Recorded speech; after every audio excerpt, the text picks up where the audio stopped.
Hi everyone, welcome to my channel. So ఆ third vendor దగ్గర నుంచి మిగతా వెండర్స్ దగ్గరికి వెళ్ళాను నేను.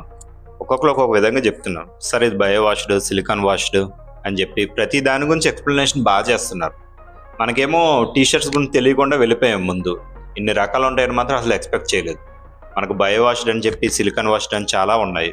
తర్వాత కలర్ ఫేడ్ అవడం గురించి నేను తెలుసుకోకుండా వెళ్ళిపోయాను అనమాట. సో వెళ్ళిన తర్వాత బాగానే ఉంది. అలా ఫోర్త్ వెండర్ దగ్గర నుంచి 15 వెండర్స్ని ఎలాగా 4 డేస్లో కవర్ చేసుకుంటూ వచ్చేసాను. సో వెండర్స్ అందరిని కలిసిన తర్వాత నాకు ఇంకా అందరూ బాగానే చెప్పారు. కానీ థర్డ్ వెండర్ దగ్గర మాత్రం బాగా నచ్చింది అతని ఎక్స్ప్లెనేషన్ కానీ ఏదైనా చెప్పడం కానీ. సో అతను బాగా నమ్మాను. బాగా నమ్మేసి 2 టీషర్ట్ శాంపిల్స్ తీసుకుని వెళ్ళాను. దాంట్లో ఒక మెయిన్ టీషర్ట్ ఇదే. దీని గురించి పెద్ద స్టోరీ ఉంటుంది, చెప్తాను ఇంటికి వెళ్ళాక. సో ఇంకో టీషర్ట్ వచ్చి రెగ్యులర్ టీషర్ట్, అది కూడా శాంపిల్ తీసుకున్నా. ఇంకా పోలో టీషర్ట్ కానీ హుడ్డీ కానీ స్వెటర్ కానీ ఏమీ తీసుకోలేదు. ఎందుకంటే నా మైండ్లో ఎక్కువ ఓవర్ సైజ్ టీషర్ట్స్ మధ్య నా కాన్సన్ట్రేషన్ అంతా ఉంది. ఎందుకంటే ఫస్ట్ హాఫ్ ఇది రిలీజ్ చేద్దామని ఉంది. సో మామ, కంటెంట్ నచ్చినట్లయితే ఫాలో చేయండి, షేర్ చేయండి, కామెంట్ చేయండి, లైక్ కొట్టండి.